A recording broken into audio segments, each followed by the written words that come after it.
The Reserve Bank of Zimbabwe, RBZ, today launched a gold-backed digital currency called the ZiG, which will be available for transaction purposes in addition to being a store of value. The ZiG can be acquired from the bank at a minimum of $10 for individuals and $5,000 for corporates, and can be liquidated into regular fiat currencies after 180 days. The central bank also indicated that the new instrument will be at par with the Tunya gold coins, whose price is determined by gold price movements in international markets. The transformation and modernization of the Zimbabwean side of the Beitbridge border post has charmed South African President Cyril Ramaphosa, who committed to emulate his neighbor by implementing similar upgrades to ensure seamless flow of human and vehicular traffic. President Mnangagwa led President Ramaphosa on a tour of the $300 million transformed Beitbridge border post earlier today. The two leaders met to discuss logistics around the construction of a third bridge across the Limpopo River as part of efforts to enhance smooth border services. We get more in the following story. Separated by the Limpopo River but united by history, Zimbabwe and South Africa share a lot in common. Siamese twins, or two sides of the same coin. Both expressions capture the relationship between the two countries. Today, the country's two leaders, Presidents Emmerson Mnangagwa and Cyril Ramaphosa, met at Beitbridge border post. They met halfway, symbolic of the nature of the relationship between the two countries. First, it was President Mnangagwa who crossed over to the South African side. A brotherly hug from his counterpart welcomed him before getting down to the business of the day. How are you? Fine. Well, yes, The two heads of state witnessed the launch of South Africa's Border Management Authority, which will be responsible for the execution of frontline border law enforcement functions. This is meant to increase efficiency in the movement of persons and goods at ports of entry to curb unnecessary delays and the associated costs to individuals and companies. The authority will be vital to the country's efforts to harness the benefits of the African Continental Free Trade Area.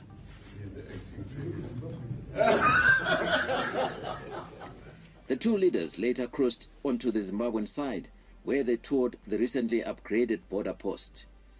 President Mnangagwa then took time to explain to journalists how the idea of the symbolic meeting came about. my dear brother told me he was coming to Messina for a visit. Then I said, since he was coming here, why don't I also come and we meet, because this is the border. I don't think it's a good thing for my brother to come at the border, just the river in between, and I'm not there. So I decided also to come. As a result of that, we decided I visit his side and he visit my side. So what else would you want when two brothers meet and break bread?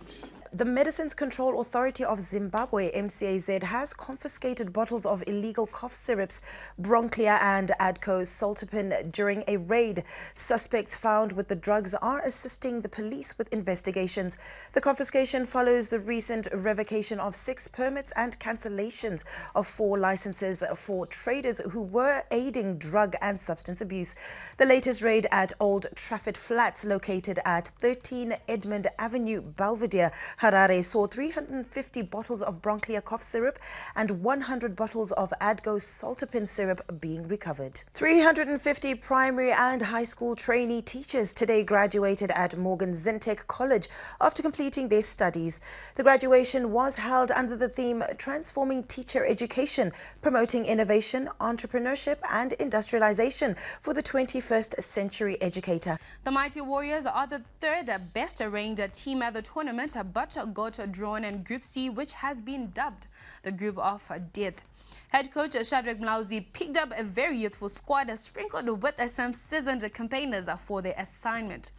ZIFA Normalization Committee member Rosemary Mugadze says that they are not placing the team under any pressure to deliver, but they just expect them to put on their best show and enjoy themselves as they represent the nation. As a board, we are saying to them they should just go and present as well We are not asking too much from them, as you know that we have been away from international football for 1.5 years, and they didn't have enough time to prepare for them to go because we had our hiccups here and there.